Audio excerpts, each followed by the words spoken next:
বাড়িতে যখন পুরুষ মানুষ না থাকে আর অতিথি থাকলে ভীষণ পরিমাণে অসুবিধার মধ্যে পড়ে যাই আমি। আমাদের তো গ্রাম সাইডে ঘর, বাজারঘাট অনেকটাই দূরে।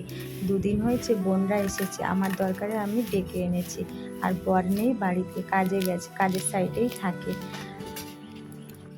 তাতে করে আমাদের খাওয়া দাওয়া ভীষণ পরিমাণে অসুবিধা হয়ে যাচ্ছে। নিজেরা হয়তো খেয়ে নিই, কিন্তু 3টে অতিথি যখন থাকে নিজেরই কেমন লাগে। যখন নিরামিষ ভাতটা যখন থালাটা বাড়িয়ে দিই, আমার নিজেরই কেমন লাগে। পুকুরে মাছ সে তেমন একটা নেই, আর পড়েও না ধরলে। তো কী করবো ভাবতে ভাবতে সকালবেলা, আর আজই বোনরা আবার চলেও যাবে। আমি আটকে রেখেছিলাম গতকালকে, আর তো মাছ মাংস কিছুই খাওয়ানো হলো না। আমরা তো নিরামিষ, আমরা তো আমিষ খাই।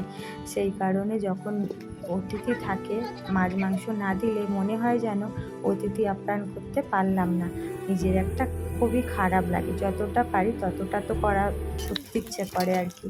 তো যাই হোক, সকালবেলা ভোর 5:30 কি 5:45টার দিকে দৌড়ে চলে গেলাম একজনকে ফোন করে, যে মাছ কি আছে, বলছে তাড়াতাড়ি এসো, বেরিয়ে যাব। উনি ব্যবসা করেন, বেরিয়ে যাবে। যেতে একটা মাছ নিয়ে চলে এলাম। সেটাই আজকে আলু দিয়ে পোস্ত আর সর্ষে দিয়ে করবো। আর বাড়িতে কোনো সবজিও নেই, একটাই তরকারি করব।